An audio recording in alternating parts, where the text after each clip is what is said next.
All right, welcome to Speak for Yourself. I am Jason Whitlock. That's Marcellus Wiley, that dude. Yes, sir. Coming up, we'll tell you if Drew Brees just put an end to the NFC Championship game controversy. And if we're really convinced, really convinced Tom Brady could play until he's 45. But we start every day with a Whitlock at this new desk. So what you got today, big dog? All right, Hollywood LeBron James just released the trailer for the first movie he's starring in since his move to Los Angeles. It's Ocean's 23. LeBron is playing the role of Danny Ocean. He's been recently paroled from a Cleveland penitentiary, and he's conspiring with Magic Johnson, Rob Pelinka, Jeannie Buss, Rich Paul, Maverick Carter, and Adam Silver to pull off the daring heist of the best big man in basketball, Anthony Davis. The clock is ticking. LeBron has just 10 days to execute his plan before the NBA trade deadline expires. Once the deadline passes, the Lakers' rival, the Boston Celtics, are in much better position to land Davis than the Lakers. Because the Celtics traded for Kyrie Irving just 18 months ago, they're prohibited from trading for another superstar coming off his rookie deal until this offseason. It's called the Rose Rule. By convincing Davis to demand a trade now, Rich Paul, LeBron's business partner and Davis's agent, has created a 10-day window in which the Lakers have a huge trade advantage over the Celtics. The problem is, Magic is going to offer the Pelicans Brandon Ingram, a 20-piece McNugget, first right of refusal on Michael Beasley's next tattoo, and 1,000 shares of Big Baller brand stock. Lord. The Lakers have no assets, none. Lonzo Ball's reputation's been hit more than a pair of aces against a blackjack dealer showing a 6. Meanwhile, the Celtics have Jason Tatum, Jaylen Brown, and a slew of draft picks to offer New Orleans. History, of course, foreshadows how this movie is supposed to end. From George Mikan to Will Chamberlain to Kareem Abdul-Jabbar to Shaquille O'Neal, the Lakers, from Minneapolis to Los Angeles, always steal the game's most talented big man. Ocean's 23 is no different from Ocean's 99 and Ocean's 13 and Ocean's 33 and Ocean's 34. It doesn't matter how many times the NBA remakes this movie, fans love it. But will the city of New Orleans allow the Pelicans to be an easy mark? That's what makes Ocean's 23 so fascinating. It was just 8 days ago that the Los Angeles Rams stole a Super Bowl appearance from New Orleans when NFL refs refused to call pass interference or helmet-to-helmet on a critical third down play in the NFC Championship. Saints fans are irate. A Louisiana politician whined about the no call on the floor of the Senate. If I was New Orleans, I'd ask for LeBron James. Seriously. The Lakers say no, then I say I'm good waiting until the offseason. But LeBron, Rich Paul, and the Lakers still have more cards to play. This whole thing is orchestrated, including the Davis trade demand leaking at 7 a.m. Eastern time on a Monday. Surely you don't think that was organic. LeBron and Rich Paul are trying to manufacture a week-long media frenzy. It all started late last week when LeBron leaked that his work shutdown had ended. LeBron is back to full contact practices. His attempt to fire Luke Walton has been put on the back burner until the conclusion of Ocean's 23. It's cuffing season. On Friday, LeBron released a video of him singing the song Rewind. He tagged Kyrie Irving. It's all part of the mental game being run on Anthony Davis. Why wait to be traded to Boston when Kyrie wants to reunite with me in Los Angeles? See, in order for Ocean's 23 to be successful, in the next 10 days, LeBron and Rich Paul will likely need Davis to tell the world he's only going to sign a contract extension with the Lakers. That would dissuade Danny Ainge and the Celtics from trading for Davis. That would force the Pelicans to accept the McNuggets and Big Baller brand stock. All right, joining the desk now are two NBA champions, Matt Barnes and Dante Jones. Marcellus, let's start with you. Think Anthony Davis winds up in the Lakers uniform? Absolutely not. Absolutely not. Is that the fan or is that reality? Both. I can't separate the two. Still think the Clippers going to win the championship. Damn right. And we got a better chance of Anthony Davis than the Lakers. I digress. Let me go here first. I was with Rich Paul this Saturday, and I'm not supposed to say things like this, but sometimes life hits you and you just got to be real about it. So I'm going to put my job before me, the person, and I'm going to tell you what he told me. You know what he told me on Saturday night about Anthony Davis coming here? Nothing. You know why? Just leaked this Monday. I don't know what happened on Saturday. I wasted an opportunity with Rich Paul sitting there and didn't ask him a damn thing about this because I didn't know a damn thing about this. This is not urgency. This is not pressure. Even they've been on record, New Orleans, saying we feel the same after your report, Woj, as we did before your report. We still have this trade deadline. We still have the offseason. And we still have another trade deadline. This guy has no right to tell us what we have to do. He can only express his voice, what he feels, and then we'll react accordingly. I love that. I'm sorry, Laker fans. I know in the past it's always worked out for them to get the big man across the universe, but it's not going to work this time, at least not in this moment because of this report. I disagree. I think it was great timing by Rich Paul and Clutch, and I think that's what AD signed up for when he signed with them. He wanted a strategic approach to his legacy, to building his legacy, and to try and get in the contending of a championship. This is what he wanted. This is what they're giving to him. So at this point in time, New Orleans is in a situation where if they wait till after the trade deadline, then Boston is sitting there with two assets that they may not want to give up. They want to give their picks up, but then they can play coy with them, and you may not get the package because if AD wants to come to LA, and that's what he's saying by doing it now, 10 days before the trade deadline, then you say, you know what, I may not want to give one. I may get Jaylen Brown and not Jason Tatum up. And then the market shifts and gets smaller like it did with Toronto. Now, with Kawhi Leonard, Toronto was the only team that was ready to risk it all for 1 year on this asset. And I think if you hold off and don't take the package that the Lakers are giving, which is a very good package that helps you build towards the future, then you put yourself in danger of not getting much for him. You think he winds up with the Lakers? I do think he winds up with the Lakers. Didn't he say they have the best package right now? Didn't he say, I want to go to a consistent winner?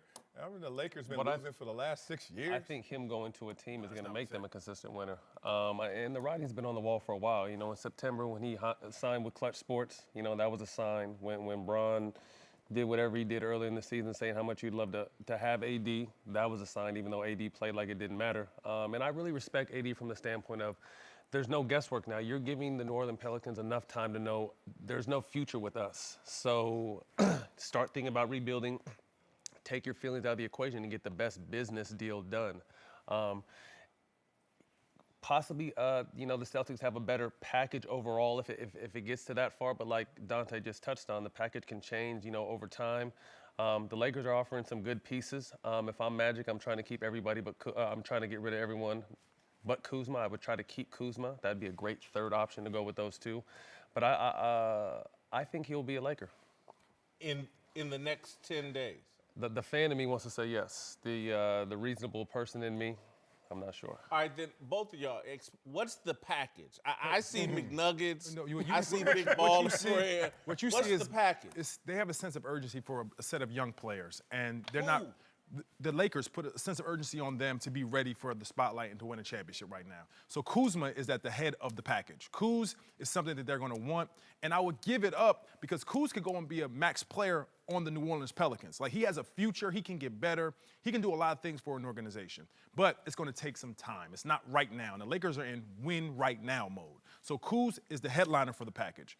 I think Zubik is right under him because Zubik is an opportunity to be a player that's included in a package like Marc Gasol. Nobody knew Marc Gasol was going to be prepared to take on a franchise and to win for some years, and Zubik is showing that in stints. He's rebounding the ball well. He's protecting the rim. He can get you a bucket, and he make free throws. And he doesn't cause any problems. You know more basketball than me, but it's Zubac or Zubik? Zubac. Okay, I'm just making sure. Listen, my pronunciation may be wrong, but you know who I'm talking about. Yeah, I know But you're talking Marcel, about. But I also know you're talking about Kuzma and the rest of them dudes, and that doesn't add up to Anthony Davis. But you're never going to get another Anthony Davis. You have to put together a team. And if you could take Lonzo and make him your point guard, you'll have Mr. Holiday over there, who's a proven scorer and defender. You'll have Brandon Ingram at your 3. You'll have Kuzma.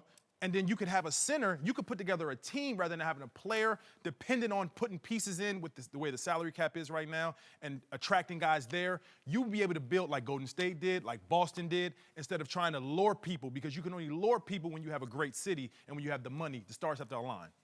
Marcellus, you do realize, like, to me, because I feel like this whole thing's been orchestrated. Yeah. Zubac just started playing here recently.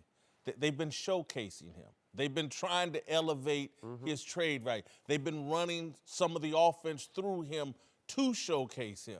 Yeah, but y'all act like JaVale McGee didn't have pneumonia. Like, that's where it came from. He got sick, and then they were like, all right, we're going to put Tyson out there, but we're going to protect him because he is old. And then Zubac, who has shown flashes before, got his chance to shine again. You You've seen realize, people that try to do it. Yeah, and haven't exactly. done it. Everyone can't do it, even though they feature. He's been able to be featured. Right. He's been able to score. He's been able to do what they ask. He's a big surprise. Like I said. So I think you have to organize these pieces and understand you got to take your emotions and your feelings out of it. What can we get? We're losing AD. We're never going to get an AD. AD is a generational player, 25 years old, one of the best bigs in the game. We're not going to get an Anthony Davis. And like Dante touched on, we're not going to lure any big-time free agents to come to New Orleans. No one's going to New Orleans. So you have to do it, trade, and draft. And I think a good, quiet as kept. Julius Randle, they'll have a whole Lakers team over there if they make this trade happen with the pieces they had before. But they're pieces, you know what I mean? Like I said, other teams are going to be offering stuff, but they have to be very careful not to lure or dangle this out for too long because you could end up with nothing and him walking away. Yeah, what's interesting, if you look at OKC, they ain't get anything in return for KD. You look at the Lakers, Pau Gasol, Dwight Howard. Some organizations, whether you're great, like the Lakers and their locale, they can always attract, or if you're OKC and you're like, we don't necessarily attract all the time. It's through trade, it's through the draft. Some people just take that extreme. You think that this New Orleans team is sitting there saying, we may take that to this extreme. We have another year, another season to go through this. What's the rush in the next 10 days? I just think right now it's going to be a media frenzy, and the people aren't going to be focused. It's going to be it's AD is talk now. The Super Bowl's in how many days? This is the talk around the world right now. So this is going to continue to happen. If it doesn't happen in this 10 days, as soon as the playoffs get going, it's going to pick up during the finals. It's going to be a situation, unfortunately, where it's going to be overbearing, and they're probably going to have to get rid of him because I know the fans are probably going to be in their feelings and turn on him. The city's going to turn on him. It's going to be a tough working environment. So it's going to be a situation where I don't think it'll last his contract there. Like, something's going to have to happen. And you lose your leverage. Leverage is the biggest point. In these 10 days, the Lakers have to give you their best package, put their best foot forward. Once that leverage goes away, and AD's saying, you know what, I'm only signing with the Lakers, because that's the next one to come. That has to happen. That's going to come. Now he's playing coy in the best interest of the organization for you to move on. But you let these 10 days go past and the trade deadline go past, and now I'm only signing with the Lakers. Now Magic and the Lakers have the leverage, and now you don't have to give up Kuzma. Now you only have to give up Brandon Ingram and what other pieces that you want to, because you have all the leverage. And the team is now going to have to take him knowing he's not going to sign, and they're not going to risk their future. If he doesn't say that within the next 10 days, New Orleans can sit there safely and say Boston still has a more attractive package. So it's on AD right now, correct? Then the leverage goes to Boston after the 10 days, because now I have the most attractive package. It'll never be on New Orleans. Right, really. they're always They're going to be able to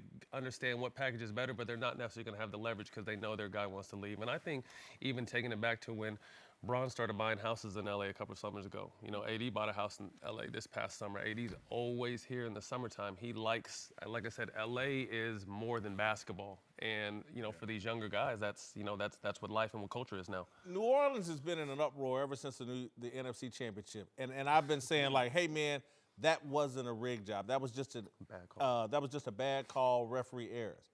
When you look at the history of the NBA, go all the way back to George Mikan, Minneapolis Lakers, go to Wilt, to Kareem, to Shaq. The biggest attraction winds up on the Lakers. It's not a coincidence. What Matt is talking about, this has been in motion for years, even before LeBron got here.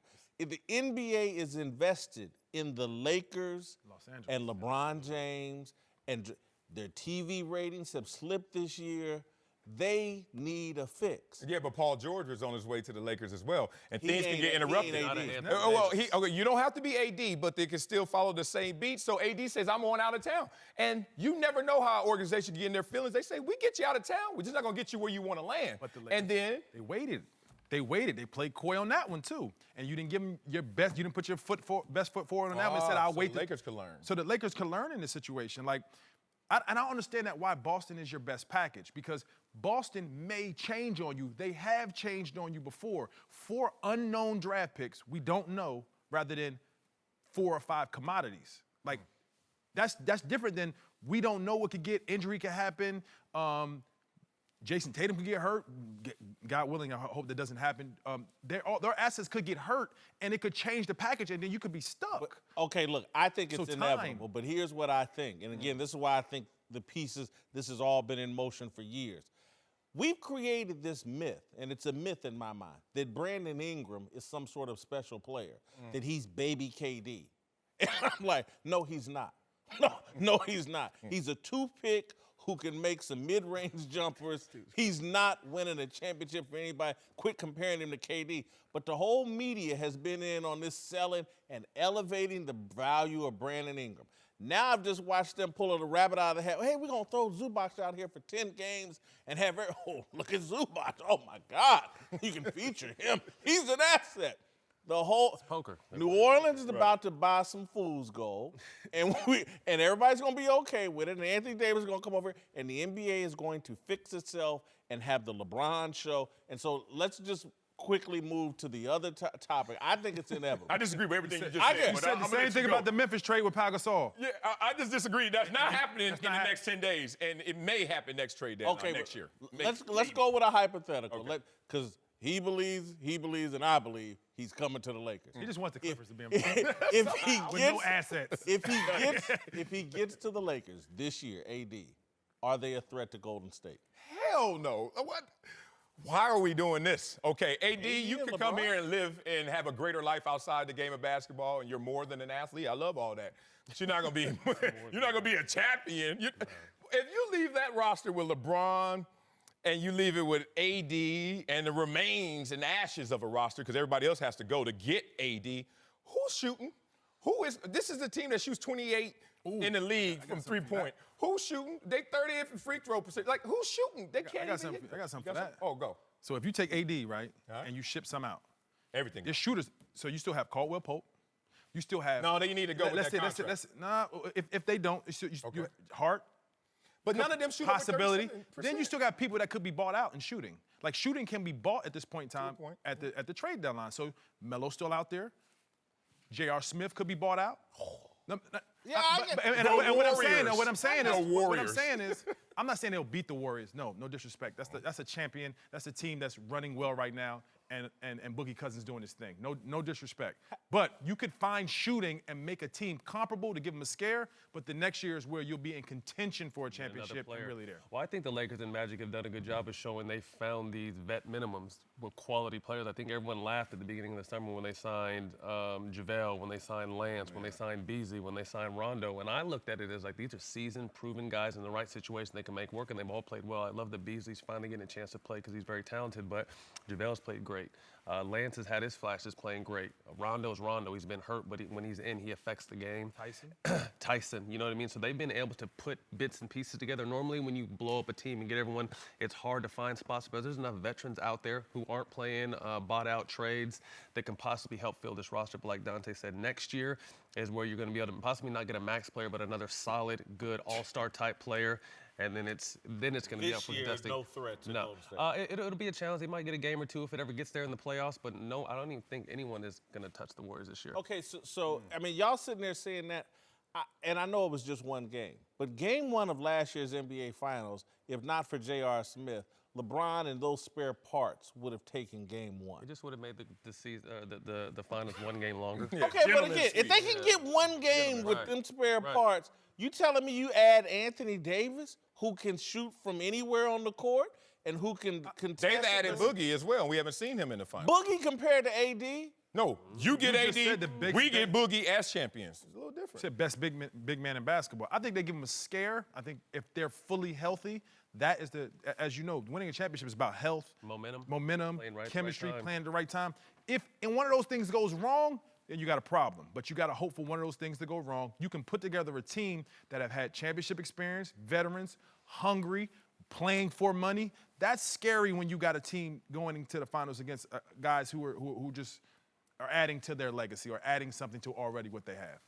I know one thing. If this trade don't happen, Luke Walton is getting clipped. That's the only other piece. That's the only other move they can make. If they don't get Anthony Davis, see you, Luke. I think patience is a virtue, and they're going to be virtuous. I think unfortunately where we're at in today's age, there's no time for patience. And I think, I even touched on the point you made with Brandon Ingram. If you take a step back, Paul George wasn't Paul George his first or second year in the NBA. Victor Oladipo didn't come into his own until his fifth or sixth year. KD took a minute. It takes a minute. 25 as a rookie. How many wins they win? How many games they win? No disrespect to his legacy. I'm just saying it takes time. Some guys are ready to go automatically. Some guys it takes a few years to develop, and I think obviously being in LA, there's so much spotlight on Brandon Ingram day to day. But I think he is a solid 20-point-a-guy player. Kuzma to me is a better player and a higher upside. He's another 20-point player. I love Zoe. He's just been unhealthy, but when he's healthy, his defense, his ball movement, his basketball IQ is unmatched. They have some pieces. To your point, D'Angelo Russell has turned into an all-star out there in the East. Jumped him on his All-star. Yeah. All-star. Hey guys, Jason Whitlock here. Thank you for listening to the Speak for Yourself podcast. If you like what you hear, then you should take a minute to check out the Maybe I'm Crazy podcast hosted by the Herd's very own Joy Taylor. On the Maybe I'm Crazy podcast, you'll tap into a different take on the world of sports. Joy will break down all the biggest stories from the NFL, NBA culture, in and out of sports, and everything in between. So subscribe now for a weekly episode of Maybe I'm Crazy every Tuesday night on your favorite podcast platform. Now back to the show. Greg Jennings and Sean Merriman are here with us now. Time for a big story. Let's move to the Big Easy, where Saints fans have been up in arms ever since the controversial no call in the NFC Championship game helped end New Orleans Super Bowl hopes. Since the call, fans have put out a petition to have the game replayed, and a congressman even threatened to force Roger Goodell to testify on Capitol Hill. But Drew Brees has finally weighed in, posting on Instagram, writing, quote, I spent this last week navigating the heartache and the disappointment from the game, some things within our control and some outside our control that caused us to fall short. This will make us stronger. This will bond us to get tighter. This will be a source for our success in the future. There is no place like New Orleans. There is no community like ours. No fans like the Who Dat Nation. I refuse to let this hold us down. I refuse to let this create any negativity or resentment. I embrace the challenge. Congratulations to Drew Brees, the class act that I knew that he was. I hope this ends the controversy and we can now move on to Super Bowl week. Not 100% certain it will, but I hope that it will end the controversy. I hope Drew Brees speaking out will calm the waters. Well, I don't, because nothing has materialized from their outcry, from them being slighted in the NFC Championship game. You got to have something that materializes from that. So I wouldn't put my guns down. I just learned how to aim better and who to shoot. And you know what that is?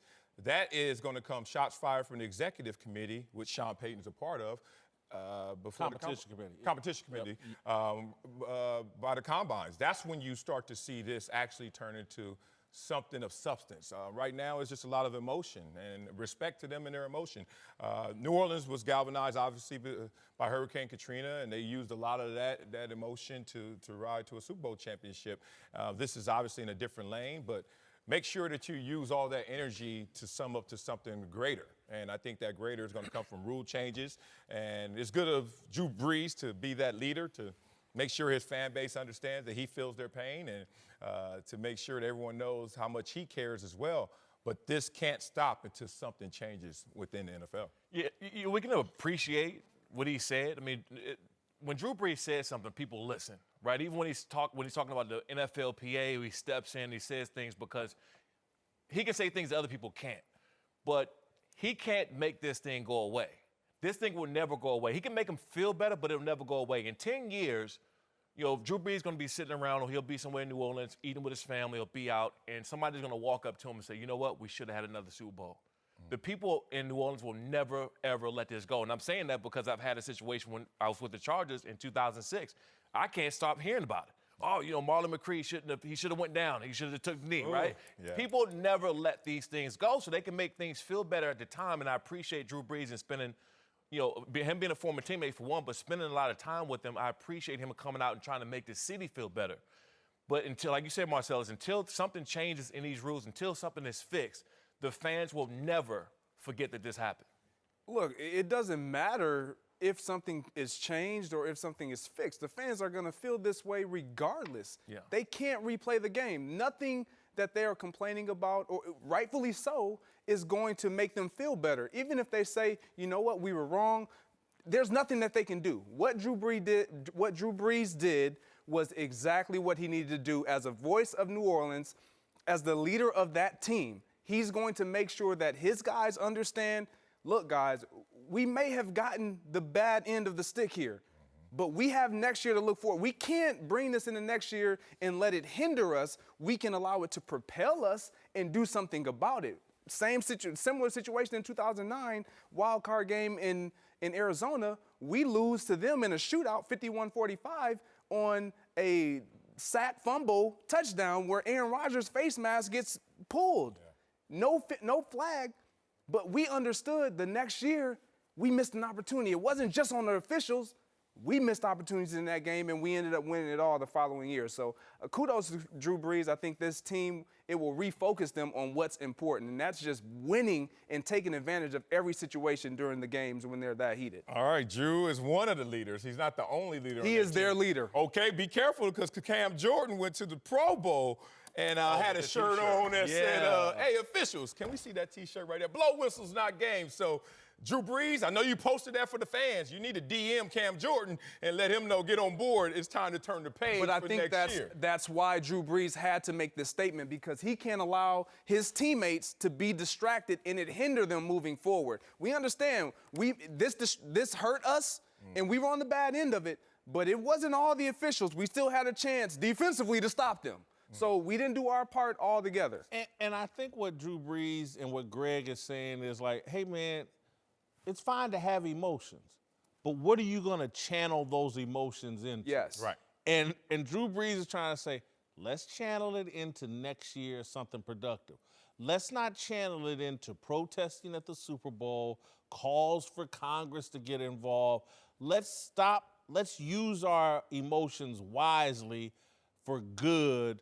That's the real solution. And it's about using it to propel yourself into next year, or you do run the risk of getting to the end of your career and not having that extra Super Bowl that maybe you should have. He's trying to turn it into a positive. But why? They're not mutually exclusive. Last time I checked my calendar, February comes before August, right? So guess what? Before I see y'all in helmets, we can handle this smoke over here in the competition committee. We can go up to Goodell's office. We can do a lot of things in the offseason. I love when football players and athletes act like, man, you know what? I'm so busy. No, you're not.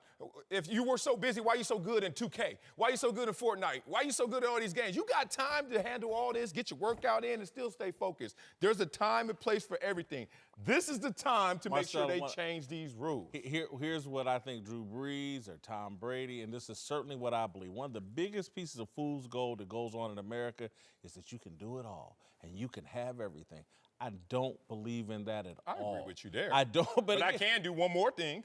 You know what? The one more thing might be, hey, man, it's the offseason. Let me deal with my wife, my kids, my family. Let me deal with something more important than a tantrum over a game that's never going to be replayed. Now, again, if Sean Payton wants to go to the competition committee and they want to make pass interference reviewable, have that debate. Right. But all the T-shirts and all the whining and all this, let's put that to a side and focus on something positive. But you know one thing I like about Cam Jordan, he's saying the truth. He's saying, on his T-shirt says what 85% of the people in New Orleans feel like right now. I know what Drew Brees posted and all this, other stuff because it's supposed to come from Drew Brees. We're talking about two different kind of leaders.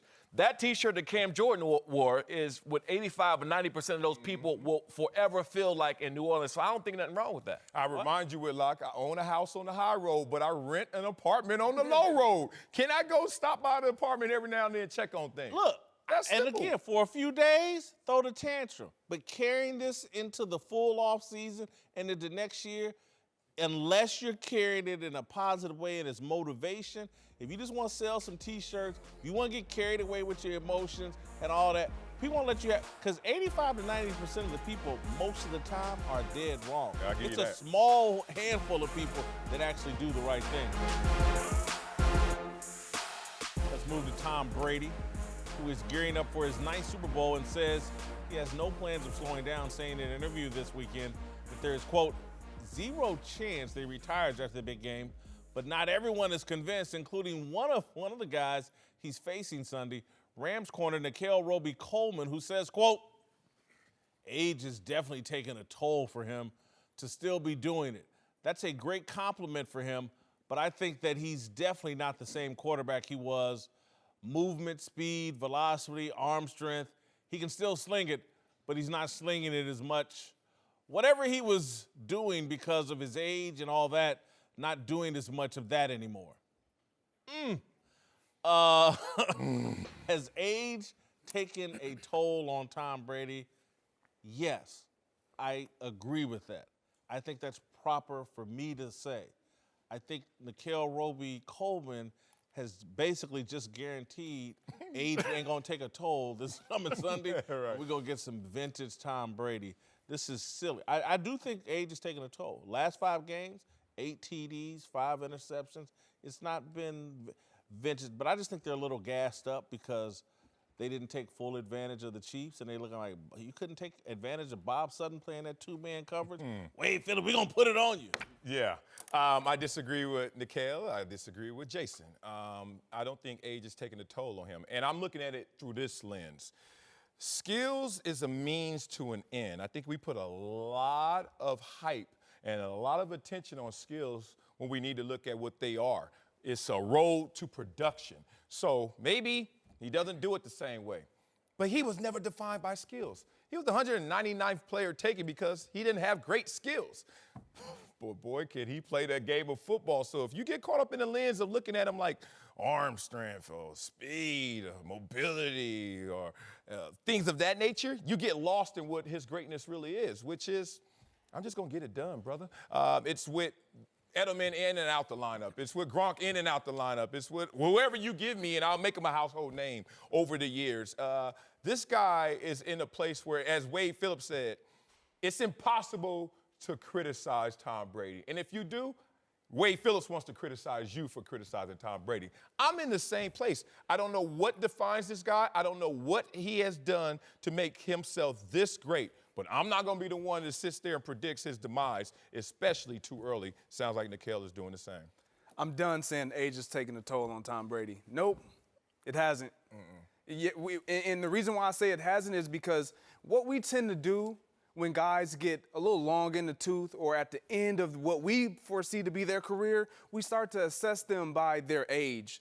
Everything that they do, oh man, he's a little older. He dropped that pass. Yeah, he doesn't get the separation he once did.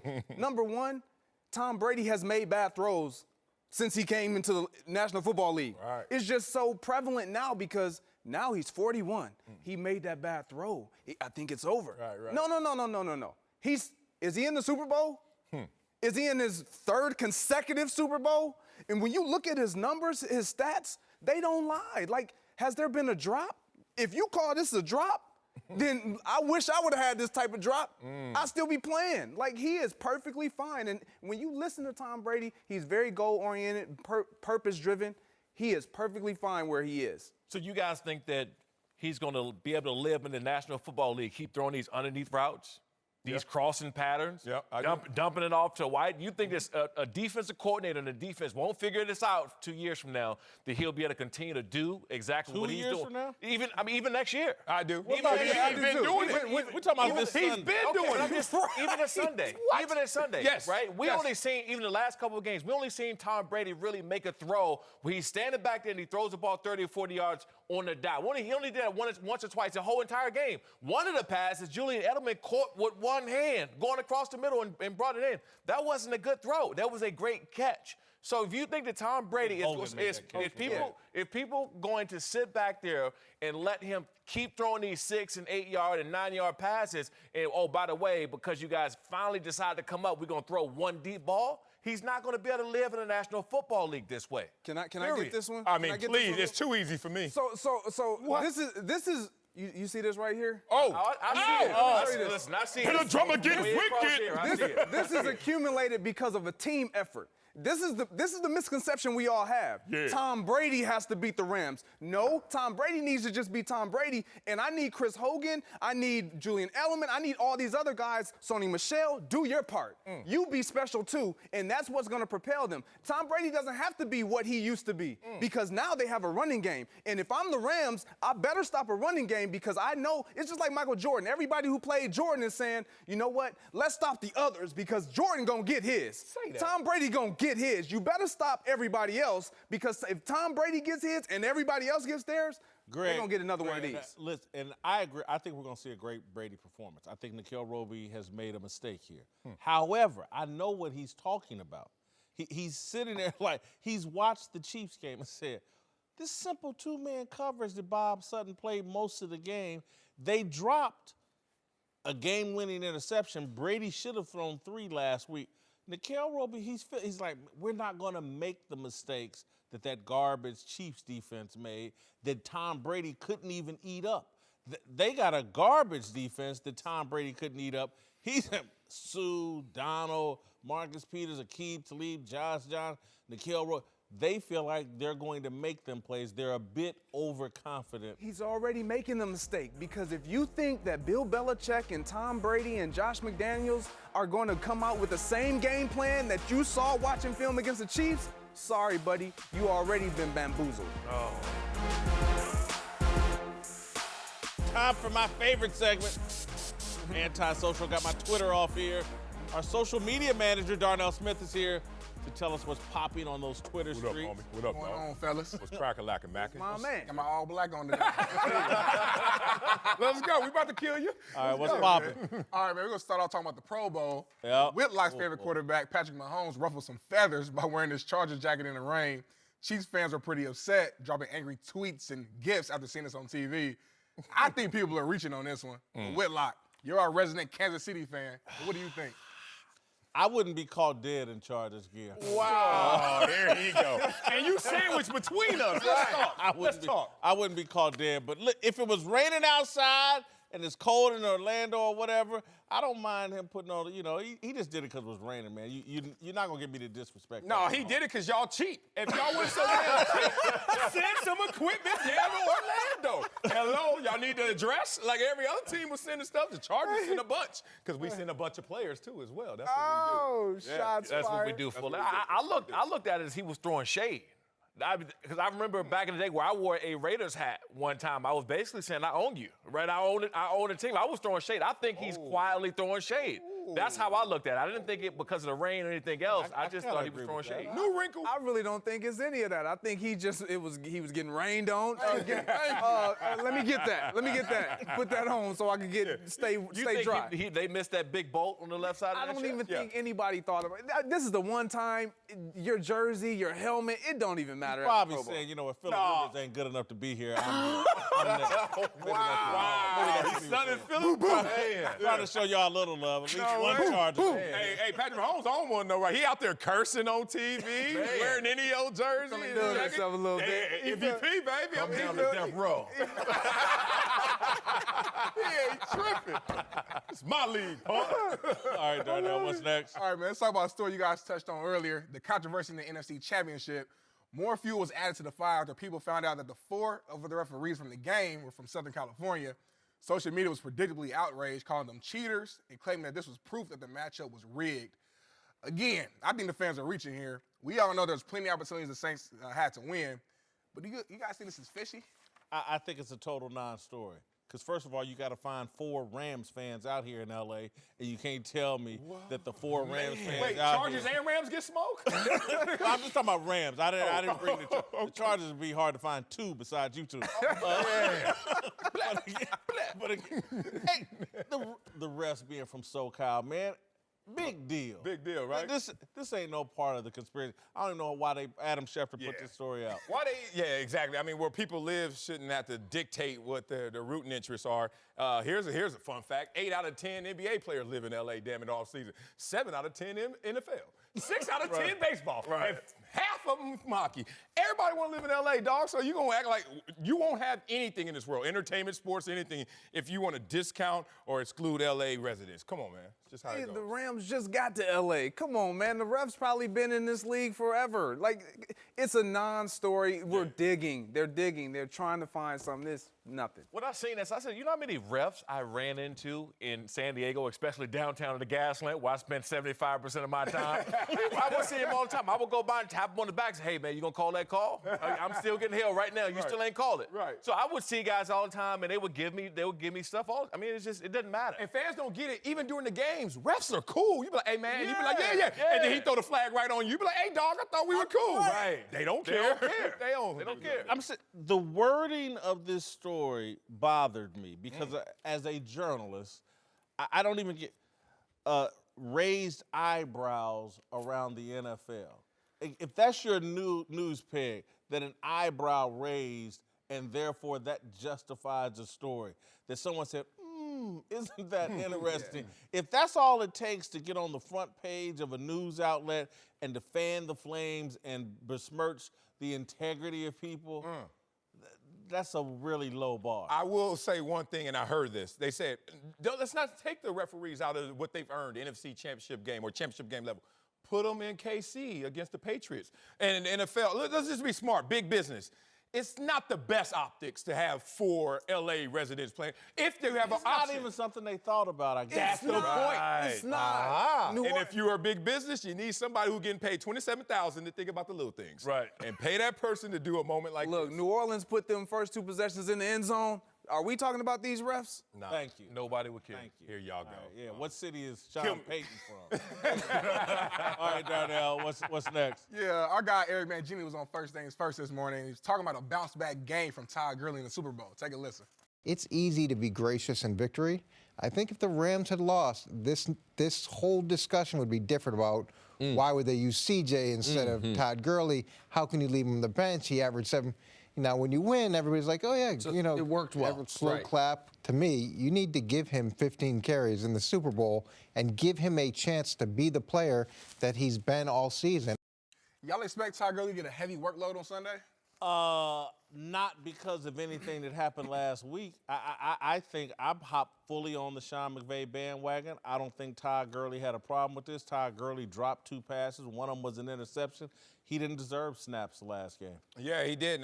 He does need to get restored and returned back to favor and to where he is of greatness. It's tough, though, because C.J. Anderson, if he goes out there in those first few carries and it just looks – I mean, running back is interesting because you can see the lightning and electricity difference from one to the other. So it could be the same hole, it could be the same play call, but it looks different. And if it looks different again for C.J. Anderson, Gurley might get benched again. And I think he has to. He has to in order for them to win. I think you can go out and beat the Saints that way, but you won't beat the Patriots that way. So I think he has to get the ball in order for him to come out with a victory in the first place. I disagree. I don't think he has to. They've won without him. And I think, number one, Todd, you can't, as a player, Todd Gurley looked shook, bruh. Like, in that game, he looked shook. He looked different. Like, If your knee wobbling around, I'd be shook too. I understand. I understand all that. I put that. I need you on the sideline right now because it's working for him. Look, he dropped 2 passes, and then I think on 3 pass plays, on 2 of them, he was hot garbage. He said it. Soft in pass protection.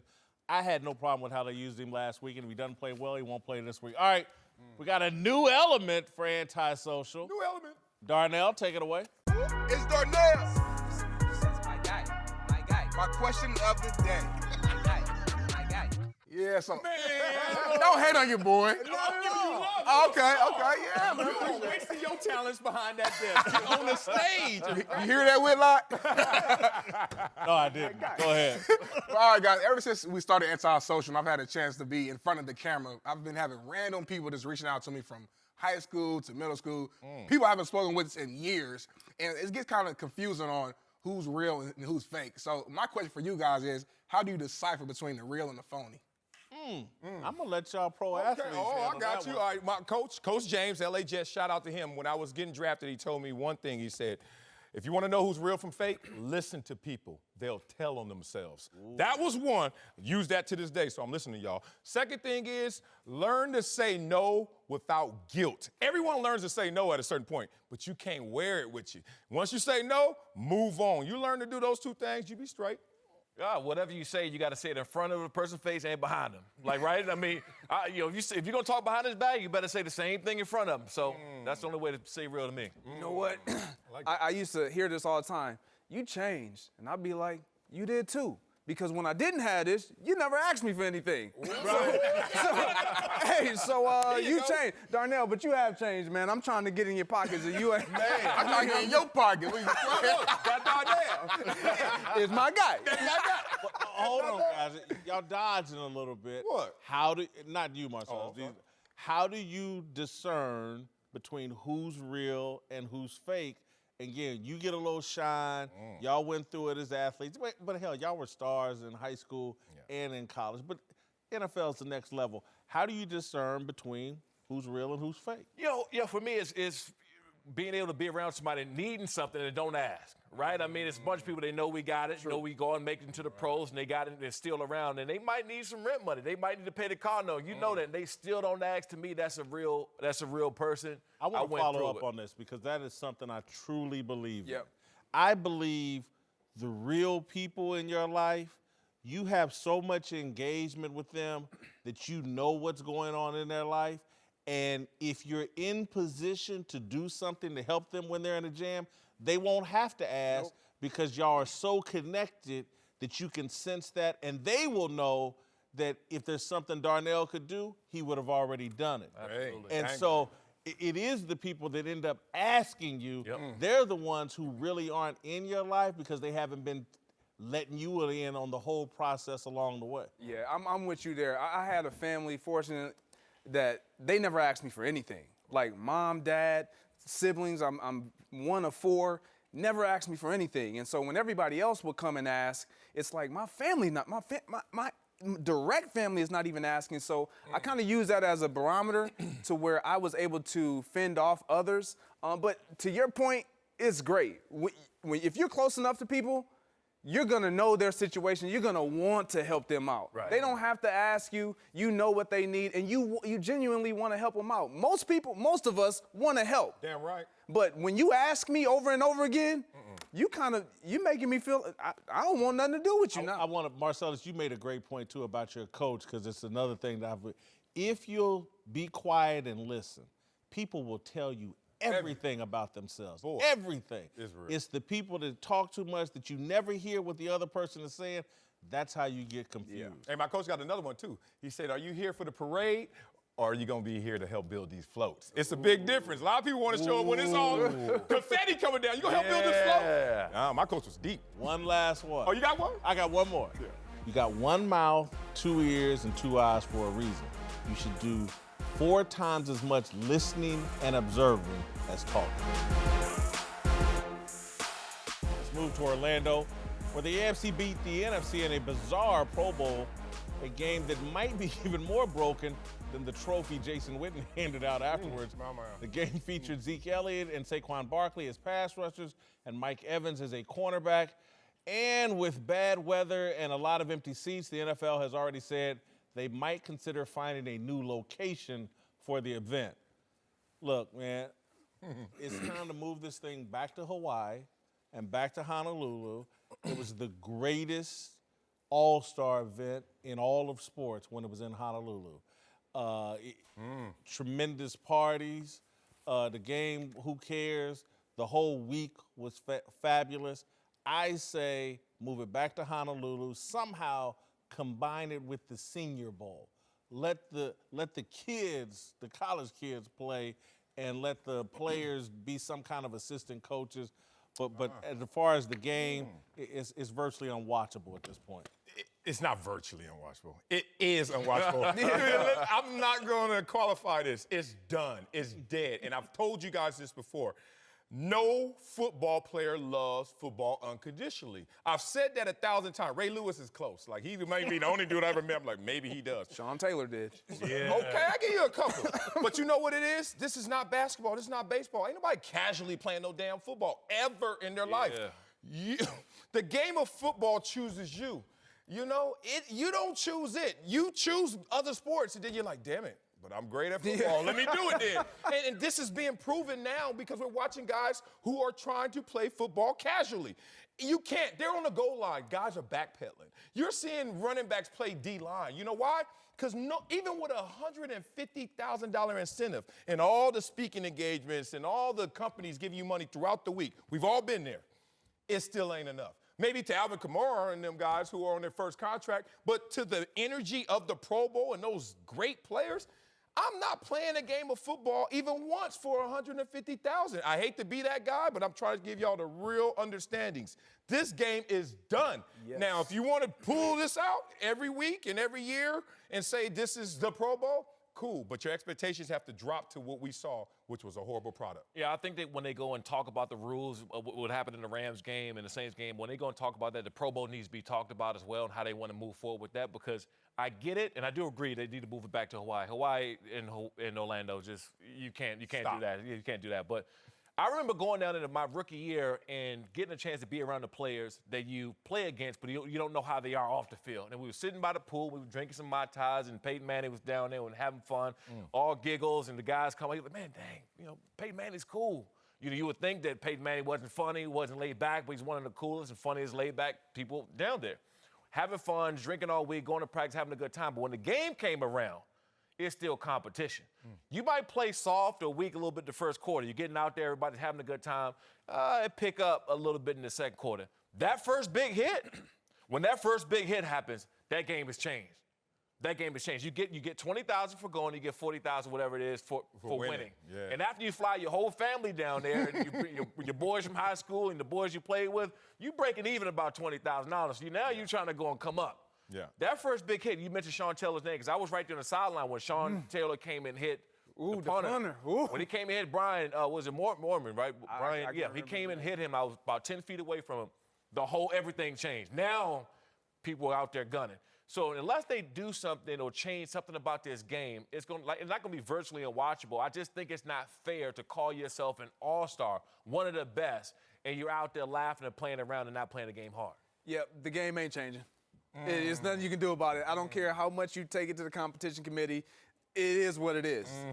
It's guys are too locked in on one another brands and off the field and all this, let's connect, let's do they're taking care of one another. Nobody wants to be that guy that's going to take that risk and hit somebody and potentially hurt them or give them an opportunity where they miss out on a contract or more money.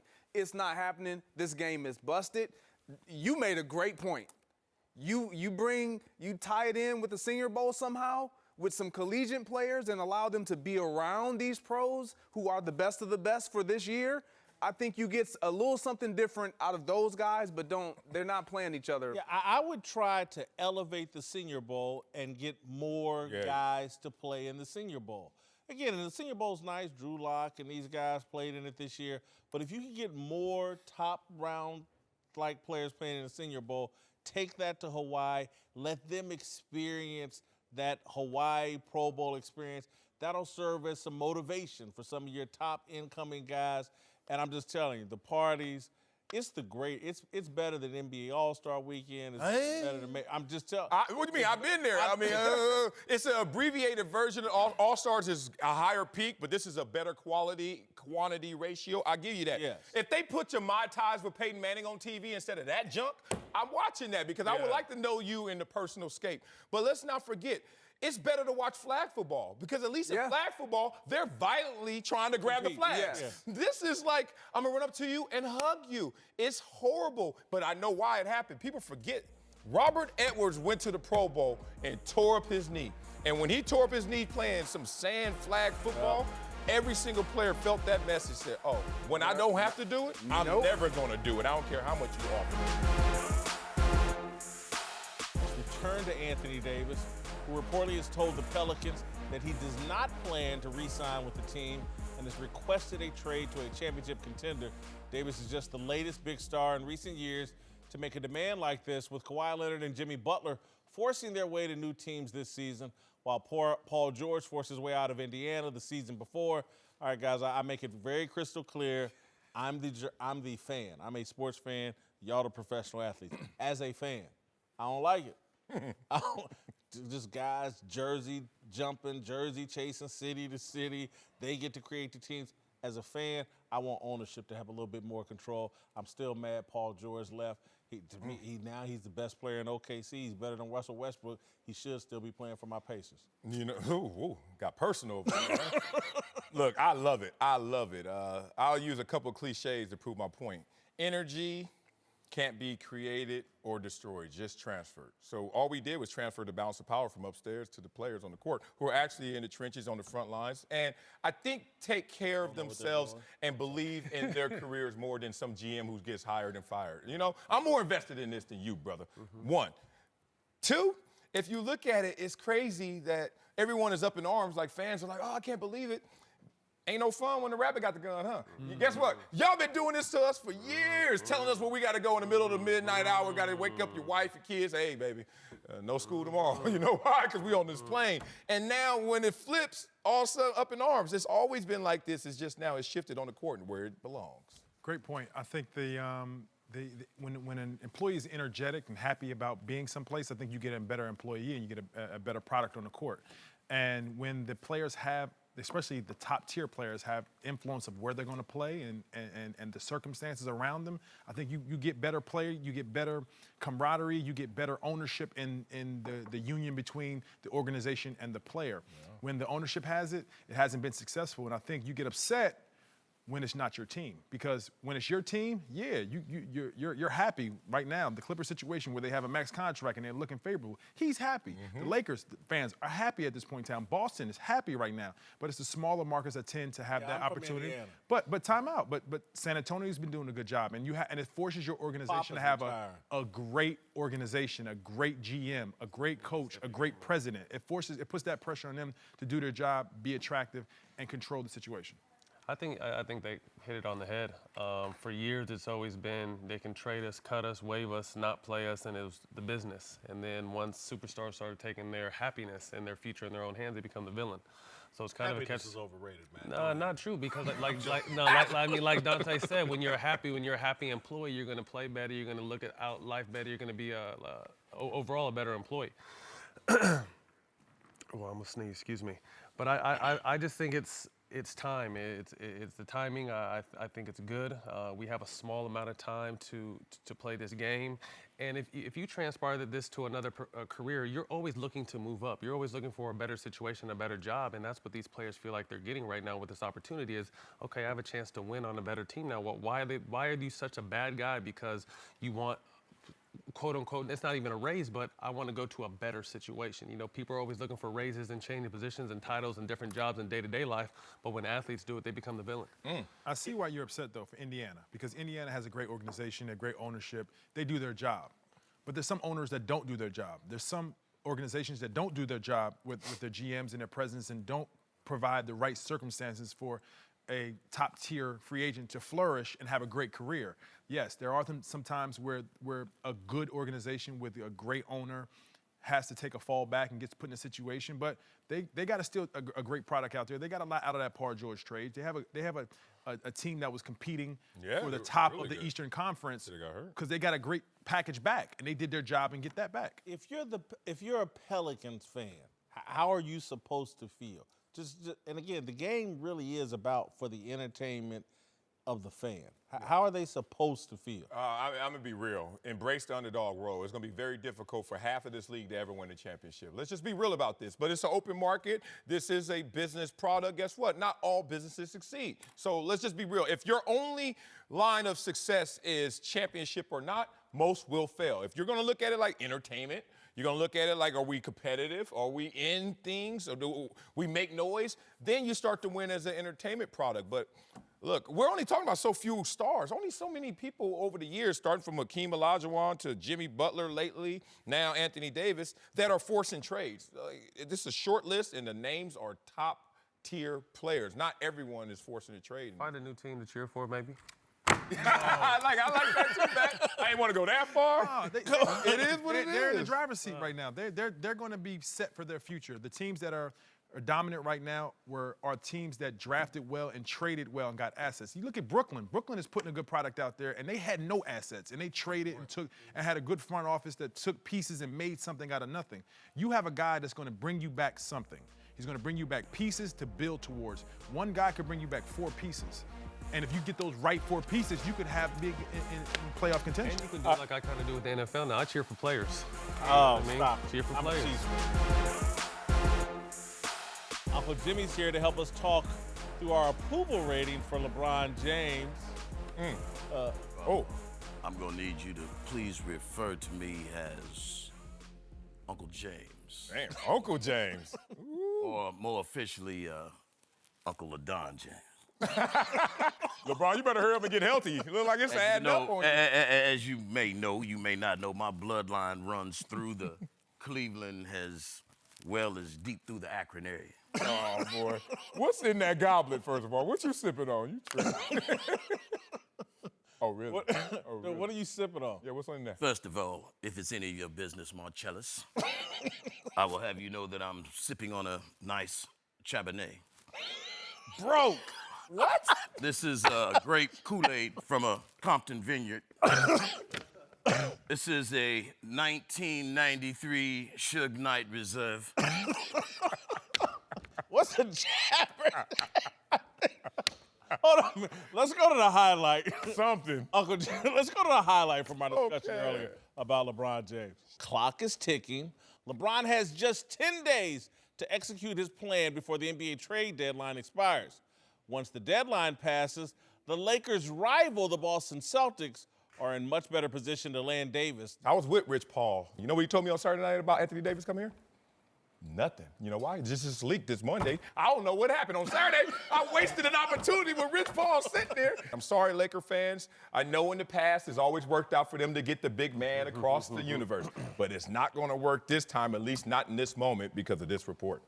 All right, Uncle James. What's your take? LeDon James. Well, thank you very much. Yeah, I respect you. See, first of all, Jason, you're never going to be able to relate to a man like LeBron James.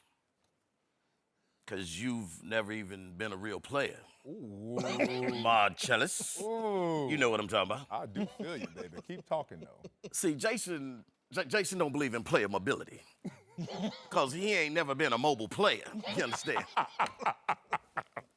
Any true player respects what LeBron's doing. He respects the game. Because, you know, he's opening doors for other true players. You know, LeBron was brought up in the game. You know, and that's how we taught him. So you taught LeBron. It takes a village. You know, I was a part of the village. You might even say I was the mayor. You know what I'm saying? I married my first wife twice. We split up for a few years after I met my second wife, you know? You know, it was in the champagne room at the King of Diamonds, you know, down in Miami. You know what I'm saying? You sound just like Uncle Jimmy. I know Jimmy, you know. You know, he's an old player. You understand what I'm saying? You know, game recognized game. You know what I'm saying? You understand what I'm saying, Marcellus? No. You know, I mean, a player gonna play. I don't. You know what I mean? Jason run around doing all this hating on LeBron and Anthony Davis. Now we talking. Just because they real players and they want a little more mobility, a little more variety in their life. Nah, I'm just a fan, and I like a little loyalty. Yeah. No, you ignorant. A man is only as loyal as his options. You ain't got very many options, so you need to rely on loyalty. Hella loyal. Get him. As a matter of fact, I'm gonna talk to you, Uncle Jimmy. It needs to explain to you that caping has no season. No. What? You know, cuffing season is always a true season for a true player. You understand what I'm saying? You know, for a true player, it's always cuffing season. You understand? Cuffing season is year round. Don't take no days off. You understand what I'm saying? You look a mess. You are. You know they call you Uncle Notorious B.I. Jimmy. I'm telling you that. You know what you know. You know the ladies call him Big Papa. You know. You know, and that's where everybody throw their hands in the air, because he's a true player. Why ain't your hands in the air? Because you ain't no damn player, that's why. Man, Let's get on with it. yeah, let's get on to that. Uncle Jimmy Jefferson. That's LeDon James over there. All right, let me get to my approval rating. I've got LeBron all the way down to a role player at 68. I've dropped his drive performance from 22 to a 10. Availability is the number one ability. He hasn't been available for damn near a month. So job performance down to a 10. All-time greatness stays at 24. Whoa. I keep the character. I dropped the character actually 1 point, trying to get another coach fired. Authenticity, I go up because he's staying on brand. He's a coach killer. He's trying to kill Luke Walton. Total of 68 role player right now for LeBron James. What world do we live in when Julian Edelman is ranked higher than LeBron James? What the hell wrong with you, Whitlock? Oh, man, I get it. It's the greatest availability, but he's not a bum. He's just How can his job performance be damn near perfect if he ain't played in a month? It was a 25 when he was healthy. Now he got hurt. You drop him one notch because you know he's going to return to form.